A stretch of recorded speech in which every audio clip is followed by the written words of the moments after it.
Okay, so last class में हमने force के बारे में समझा था। Force is equal to K Q one Q two by are square, ये है मैग्नीट्यूड, ठीक है। ये स्केलर फॉर्म ऑफ फोर्स है। के की value 1/4 pi epsilon naught epsilon r, और एप्सिलॉन आर फॉर एयर 1, तो K is equal to 1/4 pi epsilon naught. When medium is placed, K is equal to 1/4 pi epsilon naught epsilon r, और epsilon r की value हमेशा greater than 1 होती है, air के लिए 1 होती है, जैसे वाटर की 80 होती है, एक्सेट्रा एक्सेट्रा। तो इस तरीके से हम इसकी वैल्यू लिखते हैं और फोर्स फाइंड आउट करते हैं, ठीक। इसके बाद हम फोर्स का वेक्टर फॉर्म एक बार देखते हैं। तो फोर्स का वेक्टर फॉर्म क्या है? के Q1 Q2 divided by are square, ठीक। हमने लास्ट क्लास में डिस्कस किया था कि दो चार्जेस के बीच की जो फोर्स है वो हमेशा line joining, along the line joining होती है। F force on 2 due to 1, force on 1 due to 2, ठीक है। 2 1 पे फोर्स लगा रहा है, 1 2 पे लगा रहा है, दोनों ही फोर्स इक्वल है बट अपोजिट है, दोनों ही फोर्स इक्वल है बट अपोजिट है, राइट। तो अगर कभी कहता है कि net force between both is equal to 0, net मतलब इसका इस पे और इसका इस पे, उन दोनों का नेट 0 है, because equal and opposite, so F21 is equal to F12। तो अलोंग द लाइन जॉइनिंग है, राइट। तो फोर्स का अगर हमें वेक्टर फॉर्म लिखना है तो इनके बीच की जो डिस्टेंस है उसके पोजीशन वेक्टर से हमें क्या करना पड़ेगा? मल्टीप्लाई करना पड़ेगा। तो हमने यूनिट वेक्टर से मल्टीप्लाई किया, पोजीशन वेक्टर के यूनिट वेक्टर से। So F is equal to K Q1 Q2 divided by r, unit vector is equal to r vector by r का mod, right. So r vector by are square into r. So F is equal to K Q1 Q2 divided by r cube into r का vector. ये है Coulomb's law का vector form. कई बार directly board exam में कहते हैं right vector form of Coulomb's law, तो ये है, इसे हम ऐसे भी लिख सकते हैं, राइट। ये वेक्टर है आर वेक्टर, और R F21 force R21 and R21, ठीक। R21 की वैल्यू क्या होगी? R2 minus R2 vector minus R1 vector. एक चीज ध्यान देने वाली बात यह है कि ये this are taken with sign, Q1 Q2 taken with sign, इसे हम साइन के साथ लेंगे। जैसे स्केलर फॉर्म में हम Q1 Q2 की डायरेक्ट वैल्यू लेते हैं, माइनस है या प्लस है कोई फर्क नहीं पड़ता, लेकिन यहाँ पर हम विथ साइन लेंगे, ठीक है ना। तो इससे एक क्वेश्चन समझते हैं वेक्टर फॉर्म का। सपोज मैंने एक क्वेश्चन दिया, question number 1, if two charges of 2 microcoulomb and minus 4 microcoulomb are located at P की लोकेशन है 1 minus 2 1 and Q की लोकेशन है 2 minus 3 find force between them using Coulomb's vector form of force, ठीक। तो इन्होंने कहा है vector form of force use करके क्वेश्चन करना है, ठीक है ना। तो क्वेश्चन करते हैं। सी चार्ज है Q1 2 माइक्रोकूलम, इसकी लोकेशन है R1, P1 minus 2 1, x axis y axis z axis. तो I means I minus 2j plus k। Q2 की वैल्यू क्या है? Q2 की -4 माइक्रोकूलम, ठीक है। तो R2 की वैल्यू क्या हुई? -2I माइनस 3j, और k की वैल्यू तो है नहीं तो 0 ले लेंगे, प्लस 0 के, ठीक है। केवल x और y है, ठीक। तो सबसे पहले R21 फाइंड आउट करते हैं। R21 is equal to R2 vector minus R1 vector. So R2 minus R1 करते हैं, 2 minus 1 1 and I cap. So I -3 -2 -5 -3 minus of minus plus -3 + 2 -j k -0 - k, ठीक है। 0 और दिस इज माइनस के, 0 minus के, ठीक। सो this is I minus J minus के, ये R21 की वैल्यू आ गई। तो फोर्स इज इक्वल टू क्या होता है, के की वैल्यू क्या होती है, कल मैंने बताई थी 9 into 10 to the power 9, 9 into 10 to the power 9 into, ये एयर में रखे हुए हैं, इन एयर, ठीक।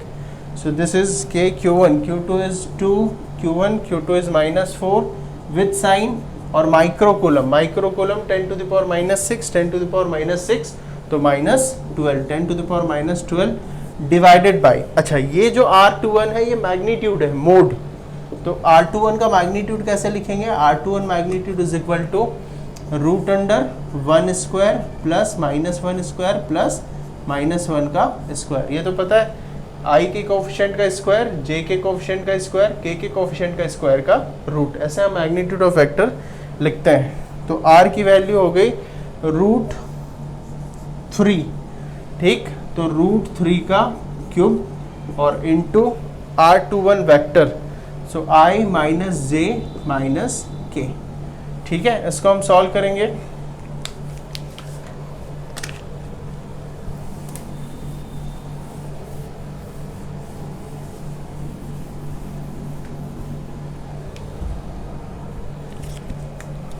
सो F की वैल्यू हो जाएगी, F is equal to, this is 4 2 ज़ा 8, 8 इंटू 9 इंटू माइनस को मैंने यहाँ पर एंटर कराया, और 10 to the power 9 and -12, 10 to the power -3 divided by √3 cube, 3√3, and ये मैंने माइनस को यहाँ पर अंदर एंटर कराया है, -i प्लस जे प्लस के, ठीक है। तो फोर्स इज इक्वल टू 3 3 ज़ा 8 3 ज़ा 24 by √3, 10 -3 -i plus j plus के, ठीक है। अगर इसे रैशनलाइज करना है तो कर लेते हैं। So F is equal to 8√3 into 10 to the power -3 -i plus j plus k, this is the net force, ठीक।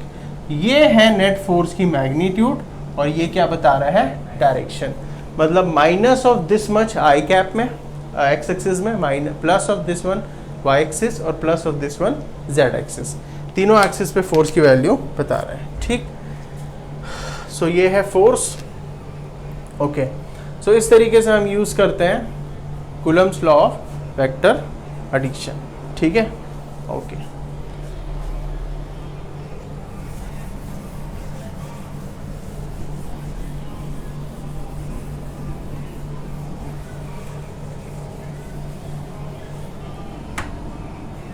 फिर एक क्वेश्चन करते हैं, क्वेश्चन एक फोर्स से ही करते हैं।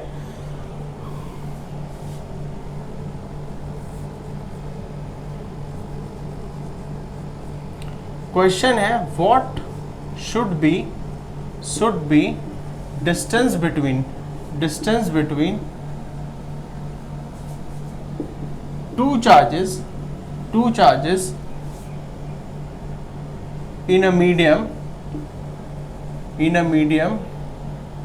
what should be distance between two charges in a medium so that force between them is equal to force between them is equal to force between them in air, ठीक। तो question को समझते हैं। जब वो एयर पे थे तो उनके पास सम फोर्स था, कुछ फोर्स था, राइट। अब मैंने उनको मीडियम पे रखा, तो अगर फोर्स की वैल्यू मीडियम पे रखेंगे तो डिक्रीज हो जाएगी, क्योंकि हमें पता है F medium is equal to F air by K, या फिर एप्सिलॉन R, K है डाइलेक्ट्रिक कांस्टेंट और रिलेटिव परमिटिविटी, ठीक है। तो फोर्स डिक्रीज हो जाएगी। तो मेरा क्वेश्चन है, डिस्टेंस उनके बीच की कितनी वेरी करूं, या क्या रखूं कि दोनों फोर्स की वैल्यू क्या हो जाएगी, इक्वल, ठीक है। तो मैं मानता हूं, पहले ही मान लेते हैं condition F air is equal to F medium, यही कह रहा है ना कंडीशन में कि मीडियम पे जब वो रखें और एयर पे रखें, दोनों के टाइम का फोर्स क्या है, इक्वल है। वो डिस्टेंस मीडियम पे क्या होनी चाहिए उनके बीच की, राइट, और एयर पे उनकी बीच की सपोज डिस्टेंस हम लेते हैं R is distance between them, distance between them when they are in air, when they are placed in air, placed in air. ठीक है, तो F in air K Q1 Q2 by R square is equal to F in medium.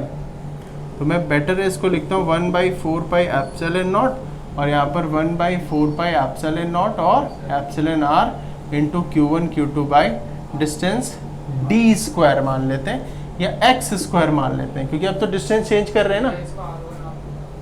R1 R square, जब वो air में थे उनके बीच की distance, हाँ वो भी कर सकते हैं, R1 मान लो या RX मान लो, मैटर नहीं करता, ठीक है। 1/4 pi cancel, Q1 Q2 cancel, so x square is equal to R square by epsilon R, so x is equal to R by root epsilon R।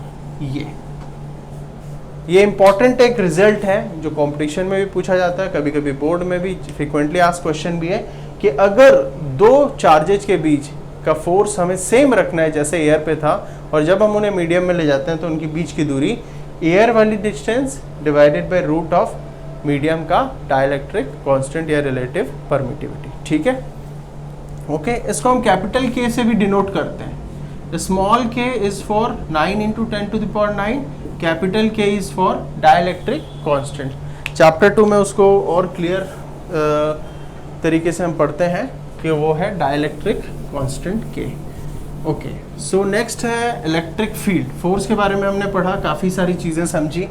Electric field क्या होता है वो समझते हैं। कोई भी एक चार्ज है, चार्ज Q, राइट, ये दूसरे चार्ज पे क्या करता है, फोर्स अप्लाई करता है, राइट। लेकिन एक इसका रेंज होगा, इसके इफेक्ट का, या एक रेंज पर ये फोर्स अप्लाई करेगा क्योंकि इसका एक इफेक्ट होगा, और वो इफेक्ट इसके मैग्नीट्यूड पे डिपेंड करेगा।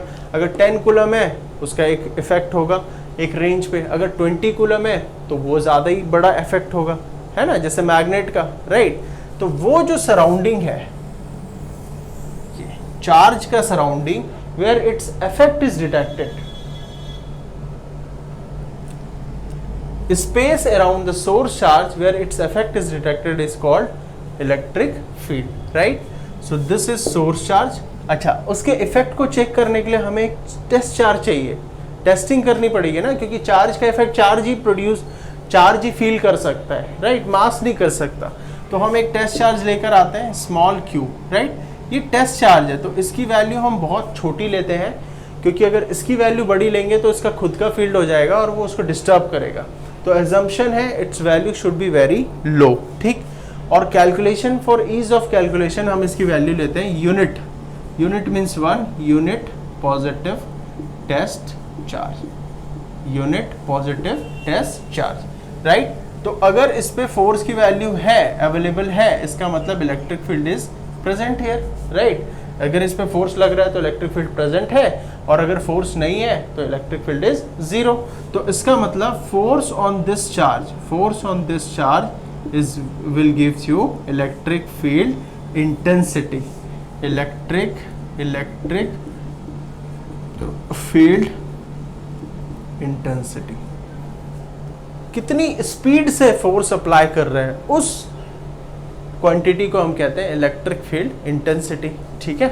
सो E is equal to force की वैल्यू Q बाय डिस्टेंस मान लेते हैं R, so R square into 1/Q, Q cancel, so E is equal to KQ by R square. Again Q की magnitude लेंगे, so this is electric field intensity, electric field intensity, ठीक है।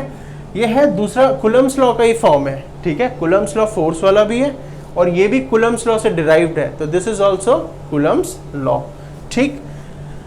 K की value 1/4 pi epsilon not, simple, और इसकी unit क्या होगी, सो electric field Newton per coulomb, और इलेक्ट्रिक फील्ड वेक्टर क्वांटिटी है क्योंकि फोर्स वेक्टर क्वांटिटी है। तो direction of electric field is toward force, the direction of electric field is towards force. Force की डायरेक्शन से ही हम फाइंड आउट कर सकते हैं कि इलेक्ट्रिक फील्ड की डायरेक्शन क्या है। हमेशा याद रखना, इलेक्ट्रिक फील्ड की डायरेक्शन फाइंड आउट करने के लिए एक यूनिट पॉजिटिव टेस्ट चार्ज हम वहां पर रखते हैं। यूनिट मीन्स 1 कूलम, बहुत स्मॉल लेना चाहिए, लेकिन 1 कूलम क्योंकि वो राउंड ऑफ करने के लिए हम लेते हैं, कैलकुलेशन ईजी हो जाए। तो जहाँ पर भी हमें इलेक्ट्रिक फील्ड फाइंड आउट करना है, सबसे पहले यूनिट पॉजिटिव टेस्ट चार्ज रखना है। यूनिट पॉजिटिव टेस्ट चार्ज रखने के बाद पहले डायरेक्शन फाइंड आउट कर लेंगे, फोर्स की डायरेक्शन की तरफ होगा, और उसके बाद हम इलेक्ट्रिक फील्ड फाइंड आउट कर सकते हैं। और ये जो बाहर जो पॉइंट्स हैं, बाहर का जो एरिया है, यहाँ पर अगर मैं चार्ज रखूँगा तो इलेक्ट्रिक फील्ड की वैल्यू क्या हो जाएगी? 0, क्योंकि यहाँ पर फोर्स है ही नहीं। इसका रीजन तो केवल इतना है ना, स्पेस जहाँ पर ये इलेक्ट्रिक फील्ड अप्लाई कर रहा है, तो बाहर फोर्स क्या है? 0। इसे हम कहते हैं इनफाइनाइट पॉइंट। इलेक्ट्रिक फील्ड के बाहर का पॉइंट क्या है? Infinite point. ठीक, और ये इसके मैग्नीट्यूड पे डिपेंड करता है। अगर इसकी मैग्नीट्यूड इंक्रीज कर देंगे तो फील्ड की वैल्यू इंक्रीज हो जाएगी। ठीक है ना? Okay, fine. फिर है इलेक्ट्रिक फील्ड के भी क्वेश्चन वैसे ही आते हैं जैसे फोर्स के आते हैं, बस यहाँ पर एक सोर्स चार्ज प्रेजेंट होगा। This is source charge, this is what? This is source charge, source charge, and this is test charge, test charge. ठीक, यूनिट पॉजिटिव टेस्ट चार्ज। ठीक है, और पॉजिटिव इसलिए लेते हैं क्योंकि रिपल्सन में टेस्टिंग बेटर होती है, इसलिए हम उसे लेते हैं यूनिट पॉजिटिव टेस्ट चार्ज। ठीक है, सो इलेक्ट्रिक फील्ड के क्वेश्चन करते हैं 1-2 और समझते हैं इलेक्ट्रिक फील्ड कैसे फाइंड आउट हमें करना है। सो एक ट्राइंगल लिया है मैंने, राइट, और ये है +2 coulomb, this is -2 coulomb, this is point P, और मुझे फाइंड आउट करना है find net field, net electric field at P पे इलेक्ट्रिक फील्ड फाइंड आउट करना है। ठीक है, तो क्या करेंगे? सबसे पहले ये इक्विलेटरल ट्राइंगल है, 1 सेंटीमीटर 1 सेंटीमीटर 1 सेंटीमीटर। तो सबसे पहले P पॉइंट पे कितने इलेक्ट्रिक फील्ड होंगे? 1 या 2? 2 इलेक्ट्रिक फील्ड होंगे। इसकी वजह से रिपल्सन, अट्रैक्शन, अट्रैक्शन, तो नेगेटिव वाला इसे क्या करेगा? अट्रैक्ट करेगा, दिस इज E1, और इसकी वजह से रिपल्सन, दिस इज E2। ठीक है, दिस इज पॉइंट P, और क्योंकि ये इक्विलेटरल ट्राइंगल है 60 60 and 60 degree, all angle are 60 degree, तो ये वाला एंगल क्या हो जाएगा? 120 डिग्री। तो ये है E2, this is E2, this is E1, this is 120 degree. तो यहाँ पर क्या यूज करेंगे? Vector law of addition. So this is resultant of electric field. E1 की वैल्यू है K into Q, Q is -2, लेकिन मैग्नीट्यूड लेते हैं 2 by distance is 1 into 10 to the power -2 का square. E2 is equal to K into Q, E2 के लिए भी 2 coulomb divided by 1 into 10 to the power -2 का स्क्वायर। ध्यान से देखें तो E1 और E2 की वैल्यू क्या है? इक्वल। क्या है? इक्वल। तो उसे मैं E लिख लेता हूँ, अज्यूम कर लेता हूँ E। ठीक है, ये है E नेट। अब E नेट के लिए एक्सप्रेशन लिखते हैं। So E net is equal to root under E1 square, क्योंकि parallelogram law of vector addition क्या कहता है? Root under A square plus B square plus 2AB cos theta, cos theta. ठीक है, और यहाँ पर थीटा की वैल्यू है 120 degree. So E square plus E square, both are E, plus 2E into E cos 120 degree. Cos 120 is equal to -1/2। So E net is equal to क्या हो जाएगा? Root under E square plus E square plus 2 into E square into cos 120 -1/2, 2 cancel. So root under E square plus E square minus E square cancel, root under E square is equal to E।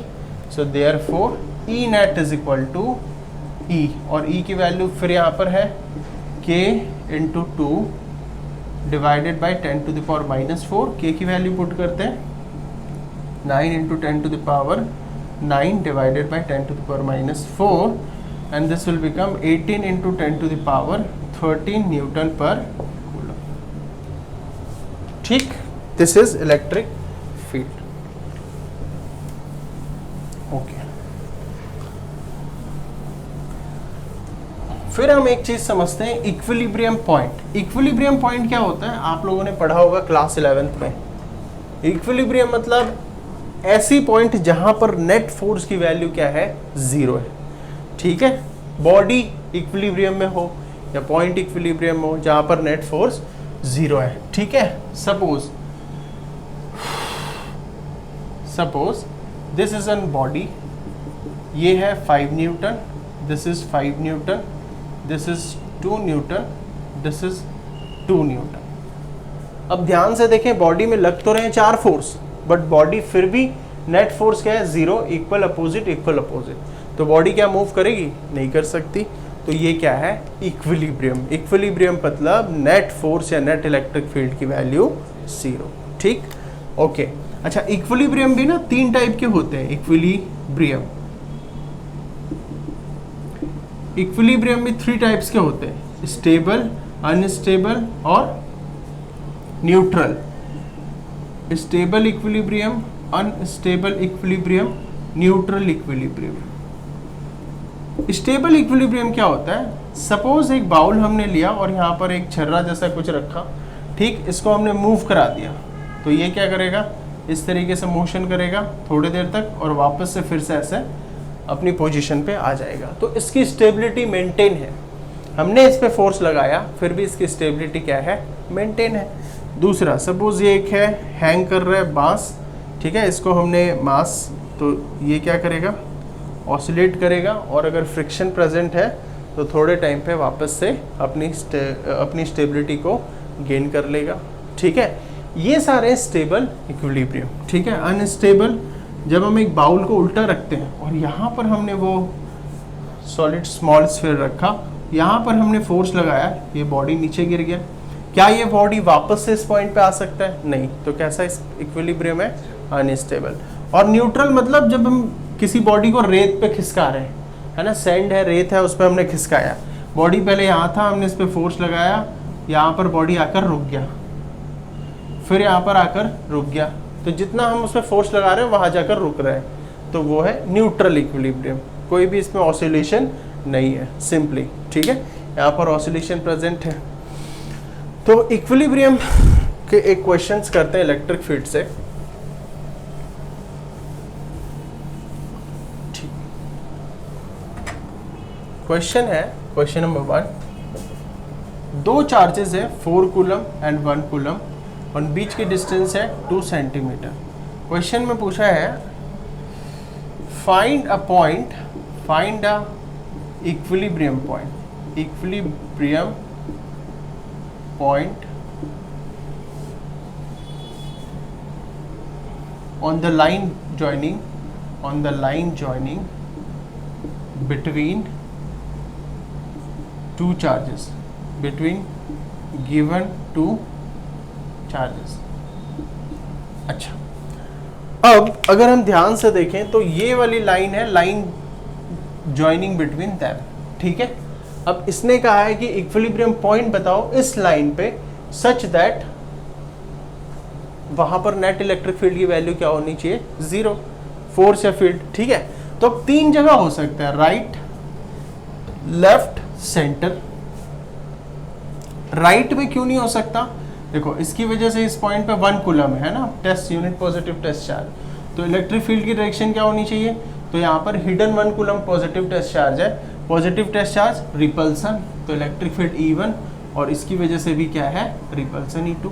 तो ये 2 electric field तो add हो रहे हैं, equal and opposite तो बात की बात है, पहले तो अपोजिट है ही नहीं है, तो कैसे हो सकता है इक्विलिब्रियम पॉइंट। और ये पॉइंट में सेम 4 कूलम रिपल्सन, क्योंकि यहाँ यूनिट पॉजिटिव चार्ज है, इसकी वजह से भी रिपल्सन E1 है, E2। ये भी इक्विलिब्रियम नहीं हो सकता, क्योंकि दोनों ही जगह नेट इलेक्ट्रिक फील्ड ऐड हो रहे हैं, तो उनका फिर एडिशन 0 कैसे हो सकता है। हाँ, इसके बीच में कहीं, इनके बीच में कहीं इलेक्ट्रिक फील्ड कुछ इस तरीके से रिपल्सन, और इसकी वजह से भी रिपल्सन E1 और E2, so it can make 0, क्योंकि जब हम डिस्टेंस वेरी करते हैं इलेक्ट्रिक फील्ड की वेरी करती है, तो सेंटर पॉइंट तो नहीं हो सकता, क्योंकि चार्ज अनइक्वल है। अगर चार्ज इक्वल होते तो सेंटर पॉइंट इक्विलिब्रियम पॉइंट होता, क्योंकि सेंटर पे दोनों की वजह से equal electric field, distance same, but unequal है तो डिस्टेंस अनइक्वल, राइट। तो हमने माना let from here it is x, from here it is 2 minus x, और मैंने इसको सेंटीमीटर में ही लिया अभी फिलहाल। दिस इज, हमने एज्यूम किया कि मान के चलते हैं कि वो P पॉइंट यहाँ पर है, इक्विलिब्रियम पॉइंट P यहाँ पर है, तो अगर यहाँ P पॉइंट है तो नेट फील्ड क्या है वहाँ, जीरो। नेट फील्ड क्या है, जीरो, क्योंकि इक्विलिब्रियम पॉइंट हमने अज्यूम किया है, let P be the equilibrium point such that electric field is zero. E net is what? E net is what? E1 minus E2. तो E1 is equal to E1 minus E2 is equal to 0. So E1 is equal to E2. Simple. ठीक. What is the value of E1? E1 की value क्या है? K into Q. तो E1 मैंने इसकी वजह से लिया है, तो Q की वैल्यू क्या है? 4. डिस्टेंस 2 minus x का square minus is equal to E1. E2 is what? E2 is what? E2 is equal to, फिर से K into Q. Q है 1 कूलम डिवाइडेड बाय डिस्टेंस है x स्क्वायर। वैल्यू पुट करते हैं, so K 4 divided by 2 minus x का whole square is equal to K into 1 by x square. K cancel, so 4x square is equal to 2 minus x का whole square. मैंने दोनों side square root लिया है, ठीक है, I am taking square root both the side, so 2x is equal to 2 minus x, तो 2x plus x is equal to 2, 3x is equal to 2, x is equal to 2 by 3। This is the point where we have equilibrium point, ठीक है। अच्छा, इसी में question और कैसे आ सकते हैं? क्वेश्चन अगर एक नेगेटिव और दूसरा पॉजिटिव चार्ज दे देता, एक नेगेटिव एक पॉजिटिव, तो इस केस में क्या होता?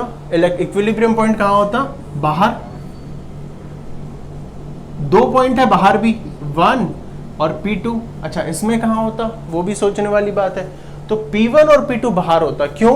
क्योंकि सेंटर पे तो अब अट्रैक्शन और रिपल्सन, तो अब तो बीच में जीरो नहीं हो सकता क्योंकि डायरेक्शन सेम है, तो बाहर होगा, ठीक है। तो बाहर कैसे होगा? अट्रैक्शन और रिपल्शन एंड अट्रैक्शन। तो याद रखना है near by small charges. Magnitude wise देखें तो 4 कूलम 2 कूलम, तो मैग्नीट्यूड स्मॉल कौन सा है? 2 coulomb.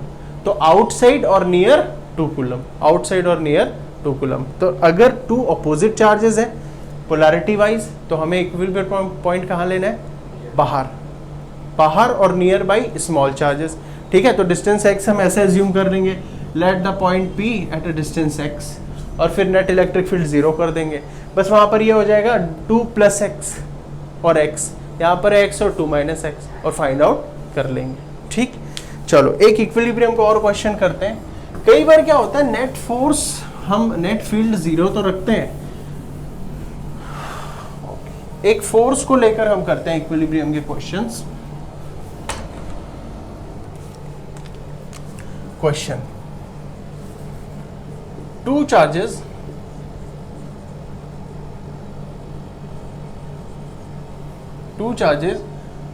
Q and Q are placed at a distance at r distance apart.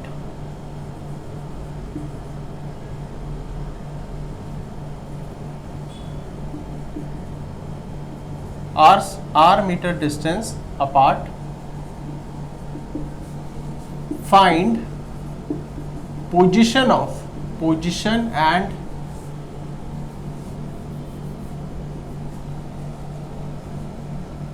find magnitude and sign of polarity of third charge Q placed at midpoint such that system is in equilibrium, ठीक है। अब इस question को समझते हैं।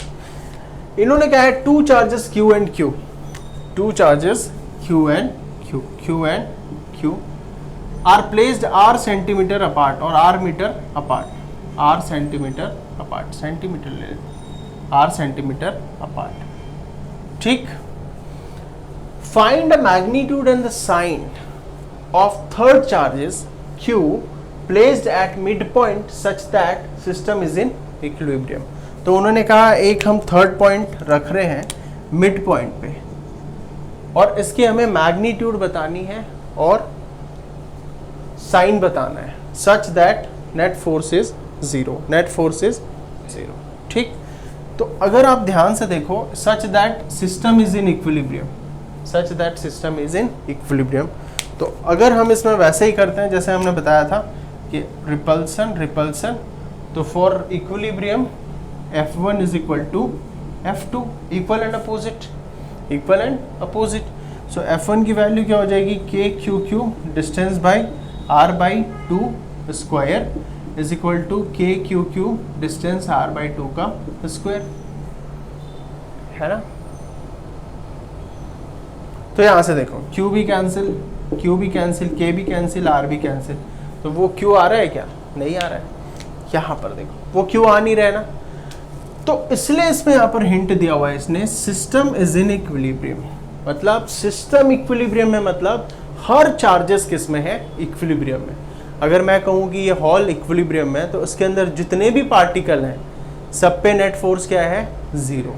तो अगर system equilibrium पे, तो इस पे भी नेट फोर्स जीरो, इस पे भी नेट फोर्स जीरो, और इस पे भी नेट फोर्स जीरो। जरूरी नहीं है इस पे हमेशा नेट फोर्स जीरो रहे, क्योंकि सिस्टम इज इन इक्विलिब्रियम। तो हम अब की बार इस पे ले लेते हैं, ठीक है। तो इसकी वजह से रिपल्सन एंड हाँ, और साइन भी कहा हुआ है ना। तो अगर यहाँ पर नेट फोर्स जीरो चाहिए, तो फोर्स क्या होना चाहिए, equal and opposite, equal and opposite. तो फोर्स की वैल्यू क्या होनी चाहिए, इक्वल एंड अपोजिट, तभी तो जीरो हो सकता है।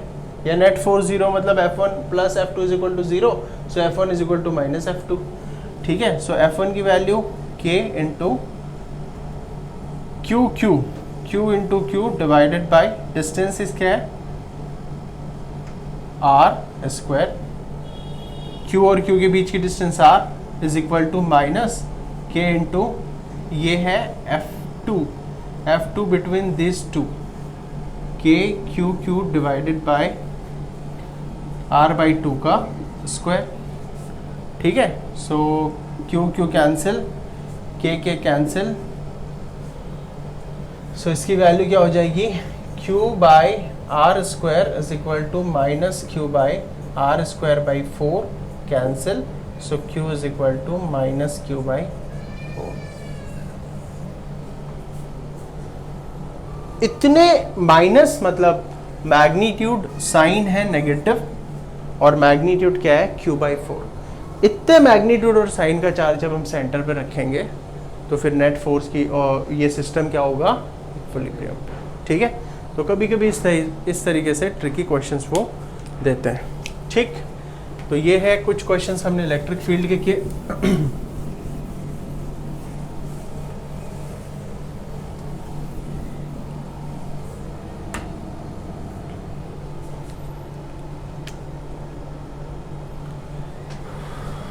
ओके,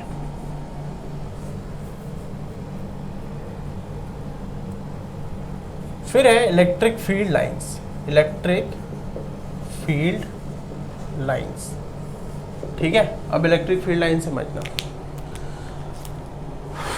एक सोर्स चार्ज हमेशा अपने चारों ओर फोर्स अप्लाई करता है, जिसे हम इलेक्ट्रिक फील्ड कहते हैं, और नेट इलेक्ट्रिक फील्ड इंटेंसिटी से उस फील्ड की हम मैग्नीट्यूड को मेजर करते हैं, ठीक।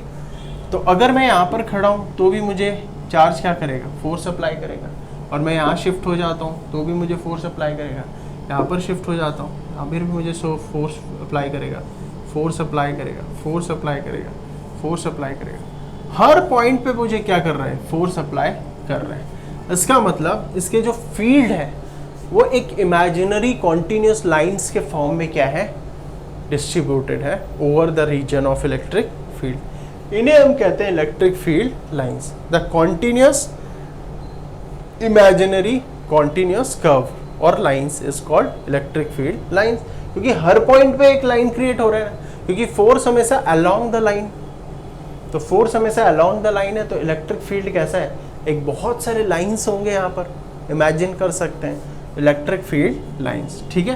तो इलेक्ट्रिक फील्ड लाइंस की कुछ प्रॉपर्टीज होते हैं जिनके बिहाफ में हम इलेक्ट्रिक फील्ड लाइंस ड्रॉ करते हैं, क्योंकि एग्जाम में ड्रॉ करने के लिए क्वेश्चन आता है। तो कुछ क्वेश्चंस, कुछ प्रॉपर्टीज हम यूज करते हैं इलेक्ट्रिक फील्ड लाइंस ड्रॉ करने के लिए। हाँ, इलेक्ट्रिक फील्ड लाइन की definition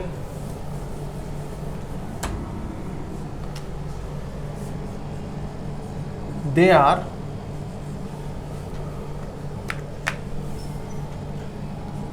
electric field lines are imaginary continuous curve और लाइंस, ठीक है। इमेजिनरी कॉन्टिन्यूस कर्व्स और लाइंस, सिंपली इमेजिनरी क्योंकि वो दिख नहीं रहे, तो हमने इमेजिन किया कि भाई ऐसे इतने लाइंस होंगे अगर हर फोर्स पे जा रहे हैं तो, राइट। इलेक्ट्रिक फील्ड लाइंस हाँ डायरेक्शन भी बताता है, और कैसे डायरेक्शन बताता है वो हम प्रॉपर्टी में देखेंगे।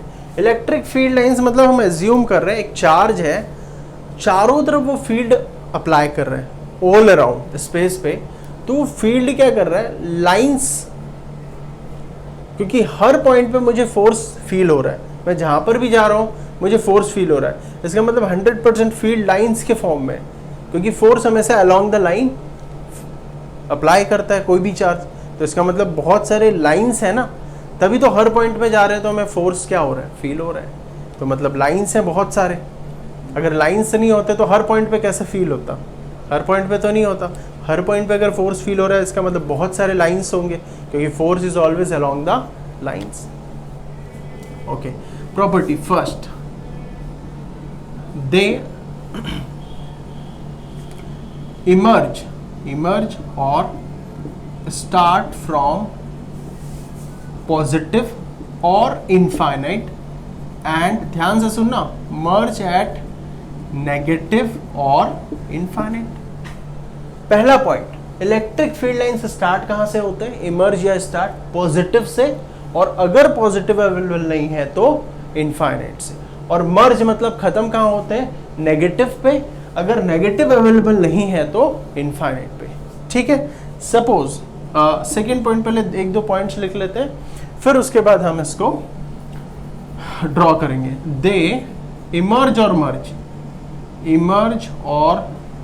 मर्ज नॉर्मली, ठीक।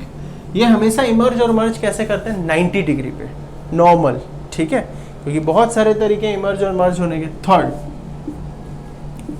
दे does not form close loop, ये कभी क्लोज लूप फॉर्म नहीं करते, ये इंपॉर्टेंट है, क्वेश्चन आता है which is the incorrect property of electric field, और 4 उसमें ऑप्शन होंगे, उसमें से एक ऑप्शन होगा दे फॉर्म क्लोज लूप, तो ये तो इनकरेक्ट है। मैग्नेटिक फील्ड क्लोज लूप बनाते हैं बट इलेक्ट्रिक फील्ड लाइंस नहीं। अच्छा, जैसे मैग्नेट में अगर हम देखें नॉर्थ एंड साउथ, तो नॉर्थ से फील्ड लाइंस निकलती है और साउथ, और अंदर साउथ से नॉर्थ, तो ये क्या है, क्लोज है। बट ये पॉजिटिव से नेगेटिव, पॉजिटिव से निकलती है और एंड नेगेटिव पे खत्म हो जाती है, तो क्लोज लूप कहाँ है, क्योंकि खत्म हो रही है। क्लोज के लिए तो कॉन्टिन्यूस चाहिए ना, फिर पॉजिटिव से निकली फिर नेगेटिव पे खत्म हो गई, तो ये देखो ये क्लोज लूप नहीं है, this is not close loop but this is what, close loop. पहली चीज। दूसरी चीज मैंने कहा पॉजिटिव से निकलती है, तो सपोज ये पॉजिटिव चार्ज ले लिया, तो इलेक्ट्रिक फील्ड लाइंस कैसे होंगी, ये है इलेक्ट्रिक फील्ड लाइंस 90 डिग्री पे एग्जिट कर रही, electric field lines, these are what, electric field lines, positive से निकलते हुई, तो बाहर की ओर direction, radially outwards from a point charge. अच्छा, ये जा कहाँ रही है, खत्म कहाँ हो रही है, नेगेटिव तो है नहीं, इनफाइनाइट, तो नेगेटिव नहीं है मतलब ये कहाँ खत्म होंगी, इनफाइनाइट। इलेक्ट्रिक फील्ड के बाहर जो पॉइंट है वो इनफाइनाइट है। अच्छा, ये एक नेगेटिव चार्ज लेते हैं, ठीक है, तो नेगेटिव चार्ज में फिर से वही सेम नेगेटिव चार्ज पे, बट इसमें क्या है, रेडियली इनवर्ट्स, तो दे मर्ज एट नेगेटिव चार्ज। और इमर्ज कहाँ से हो रही है, निकल कहाँ से रही है, इनफाइनाइट से, क्योंकि पॉजिटिव अवेलेबल नहीं है, तो ये कहाँ से आ रही है, इनफाइनाइट से। अच्छा, एक डायपोल ले लो, पॉजिटिव एंड नेगेटिव, राइट।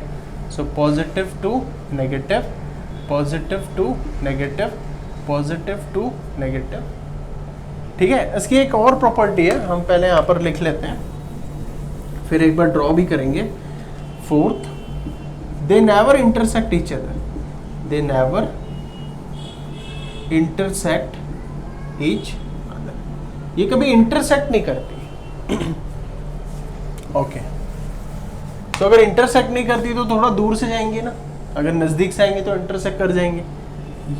ये है इलेक्ट्रिक फील्ड लाइंस। थोड़ा सा नॉर्मली भी दिखाना है इसे 90 डिग्री पे, तो इस तरीके से पॉजिटिव से निकल रही है और ख़त्म कहाँ हो रही है, नेगेटिव, पॉजिटिव टू नेगेटिव, इस केस में पॉजिटिव टू नेगेटिव। अच्छा, सपोज मैंने एक कंडक्टर दिया, कंडक्टर, और उस पर मैंने क्यू चार्ज रखा, तो क्यू चार्ज हमेशा कंडक्टर के कहाँ पर रिजाइड करते हैं, आउटर सरफेस पे। कंडक्टर के अंदर तो चार्ज जा नहीं सकता है ना, नॉन कंडक्टिंग स्फीयर है ये, अंदर चार्ज नहीं जा सकता, बाहर आउटर सरफेस पे चार्ज एक्यूमुलेट हो जाता है, डिस्ट्रीब्यूट हो जाता है। अब इलेक्ट्रिक फील्ड लाइंस बनाना है तो पॉजिटिव से बाहर निकलता हुआ, ये देखो, और 90 डिग्री पे निकालना है, ये।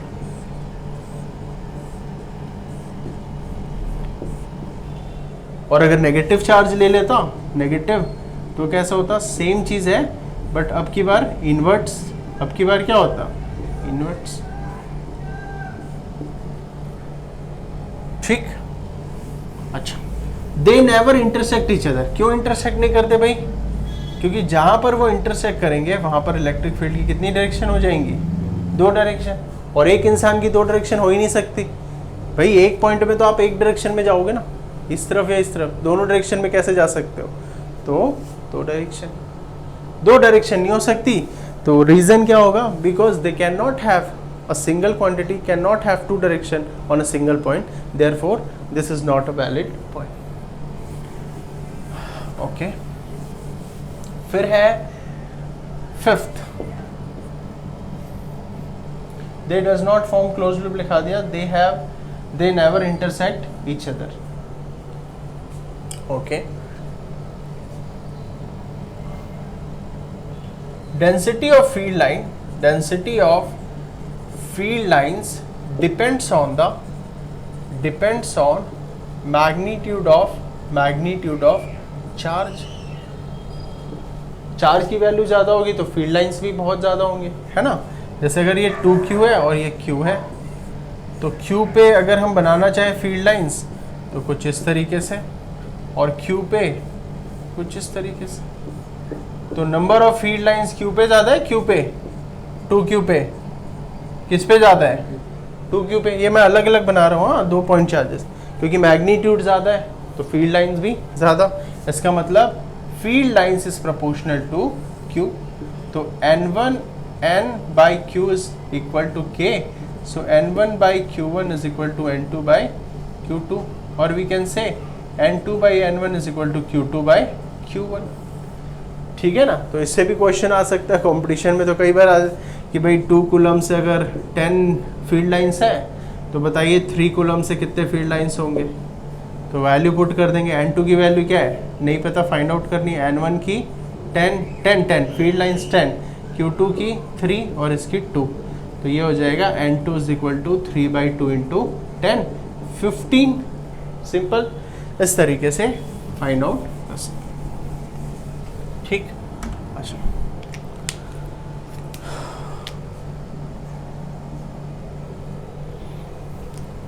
Sixth, more the density of field lines,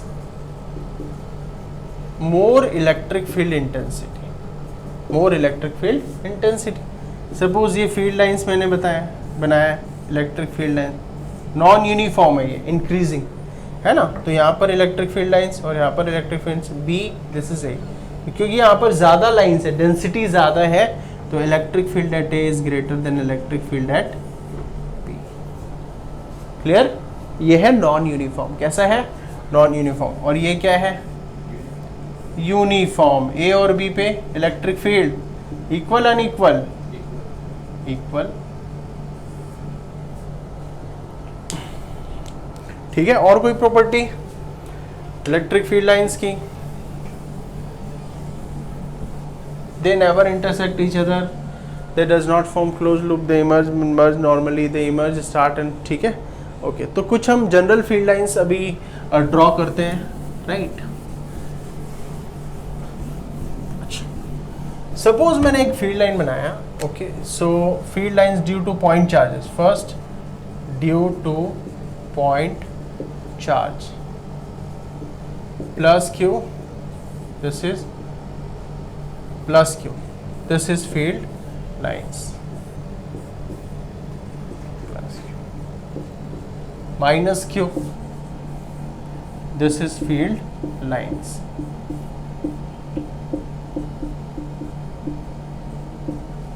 ठीक।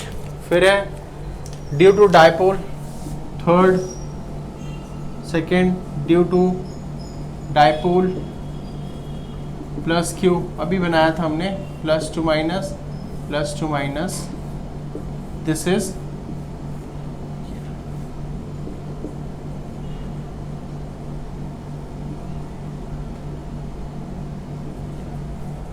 ठीक।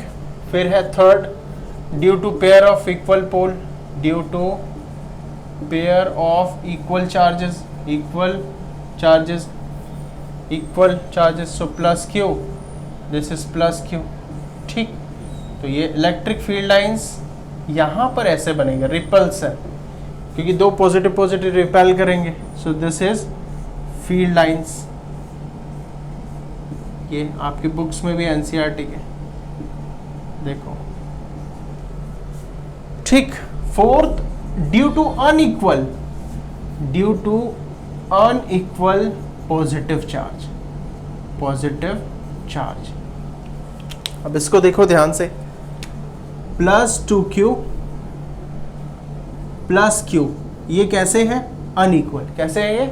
अनइक्वल। यहां पर इक्वल थे ना, तो अनइक्वल में this is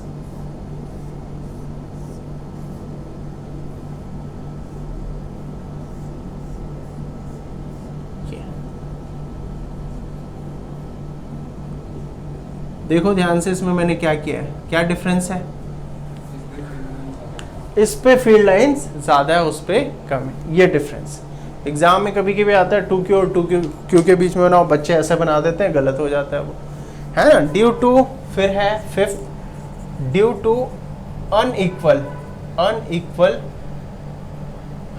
positive and negative charges, तो ये देखो पॉजिटिव 3q, नेगेटिव q, ये दिस इज नॉट डाइपोल में सेम, तो फिर से पॉजिटिव टू नेगेटिव,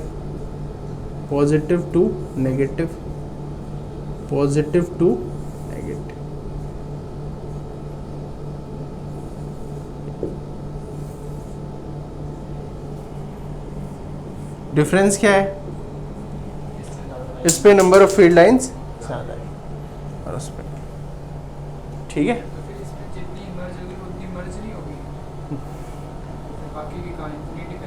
हाँ, अनइक्वल है ना, जरूरी थोड़ी ना सारे मर्ज होंगे, वो तो डिस्टेंस होना चाहिए, विद डायरेक्शन वैसी होनी चाहिए, है ना। इस तरीके से फील्ड लाइंस। अच्छा, कुछ और हम स्पेसिफिक केसेस देखते हैं जो एग्जाम में हमें पूछे जाते हैं। सपोज मैंने बनाया कुछ इस तरीके से, ये एक रॉड है और यहाँ पर एक पॉजिटिव क्यू चार्ज रखा हुआ है, हमें बनाना है इलेक्ट्रिक फील्ड लाइंस। तो पॉजिटिव चार्ज क्या करेगा, इस पे इंडक्शन प्रोसेस से पॉजिटिव को और नेगेटिव को क्या करेगा, सेपरेट कर देगा। अब इलेक्ट्रिक फील्ड लाइंस बनानी, तो positive to negative 90 degree normally merge, और यहां से positive to infinite.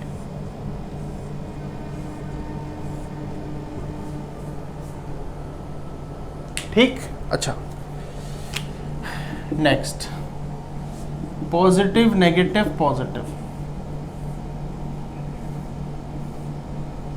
This is negative, हाँ, पॉजिटिव पॉजिटिव,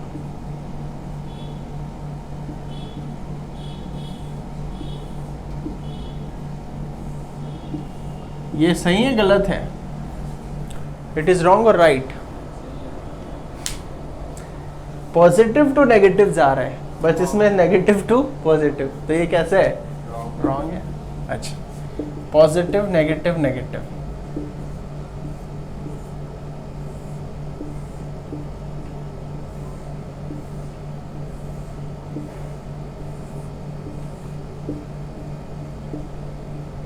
सही है गलत है? सही है। फिर बच्चे कहते हैं सही है, अब की बार इंटरसेक्ट कर रहा है,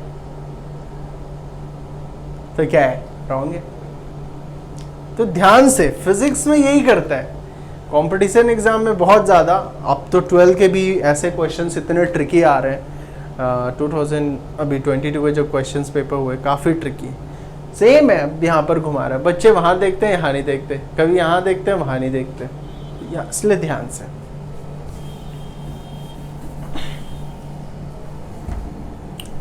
अच्छा, सपोज ये एक कंडक्टर है,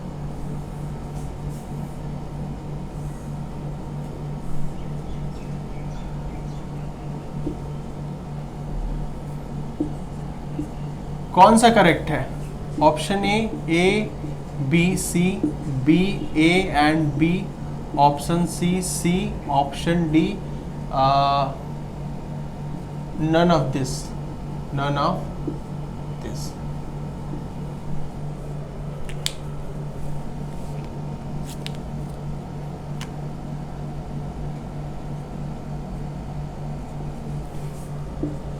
हाँ जी, कौन सा सही है? इलेक्ट्रिक फील्ड लाइंस बना हुआ है, क्वेश्चन ये कौन सा सही है? ए बी सी तीनों सही है लाइंस? कुछ नहीं दिया, जरूरी नहीं है वो तो आप एज्यूम कर सकते हो।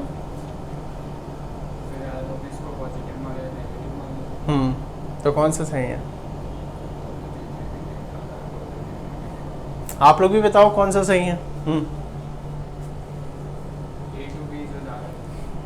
देखो, बी और सी तो सही नहीं हो सकता ना, क्योंकि कंडक्टर के अंदर इलेक्ट्रिक फील्ड लाइंस नहीं हो सकते, कंडक्टर के अंदर चार्ज भी नहीं होते, इलेक्ट्रिक फील्ड भी नहीं होते। अभी हम पढ़ेंगे वो चीज़ गॉस लॉज में, समझेंगे, क्योंकि चार्ज कंडक्टर के अंदर फील्ड लाइंस नहीं हो सकते और बाहर हो सकता है। तो ये देखो, ये है नेगेटिव और ये है पॉजिटिव, तो इसका मतलब राइट ऑप्शन है सी।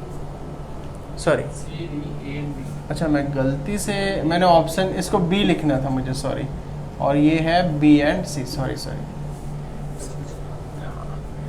ये सी, इसे मुझे, ये मुझे बी, मैंने बी इज राइट ऑप्शन। हाँ तो बी एंड सी है ना,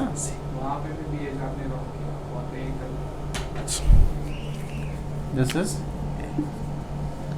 ठीक, ओके, इस तरह से। अच्छा, और देखते हैं।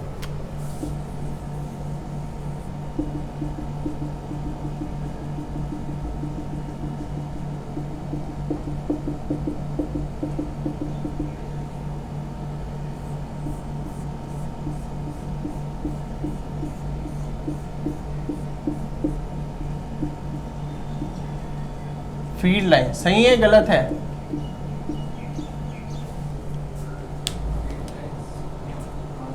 सही है पक्का?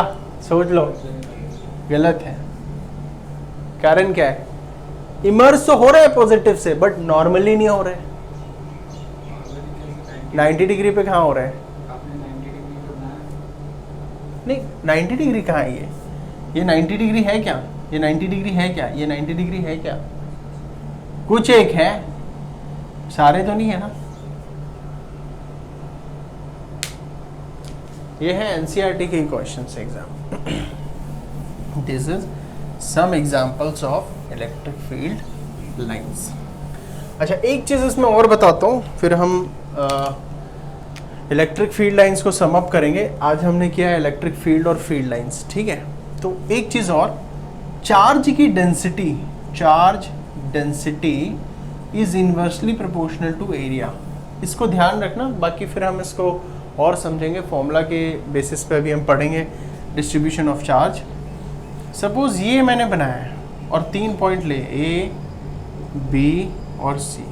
मैंने पूछा किस पॉइंट पे चार्ज ज़्यादा हो गए, where charge is more accumulated. जब हम इसको देंगे ना चार्ज तो ये एक्यूमुलेट करेगा, डिस्ट्रीब्यूट। तो ए ऑप्शन ए है, बी है बी, सी है सी, डी है none. Can not predict, can not predict. तो आंसर क्या है, ए। इस कॉर्नर पे आप देखो एरिया सबसे कम है, यहाँ पर एरिया ज़्यादा है, यहाँ पर भी एरिया थोड़ा ज़्यादा है। जहाँ पर एरिया की वैल्यू कम होती है वहाँ पर चार्ज ज़्यादा एक्यूमुलेट होते हैं। इसलिए देखना कभी कभी हम फ्रिज के कॉर्नर पे हमें करंट लगता है, लैपटॉप के कॉर्नर पे करंट लगता है। कॉर्नर मीन्स कम एरिया, वर्टेक्स, और वहाँ पर हमें चार्ज ज़्यादा एक्यूमुलेट करती है। ठीक, बाकी इसको भी हम और समझेंगे। तो इलेक्ट्रिक फील्ड और फील्ड लाइन्स हमने किया है, काफ़ी उसके कुछ क्वेश्चंस करे हैं, और I think electric field line से हमने काफ़ी सारे ही पॉइंट लिए हैं। तो इसके हम और भी क्वेश्चंस करेंगे प्रैक्टिस। अभी हमने टॉपिक वाइज कुछ क्वेश्चंस तो किए हैं, और भी हम इसके बहुत सारे कुछ मिसलेनियस क्वेश्चन लेंगे। ठीक, तो अभी हम इलेक्ट्रिक फील्ड सम अप करते हैं। नेक्स्ट लेक्चर में फिर हम पढ़ेंगे electric dipole and dipole moment. Okay.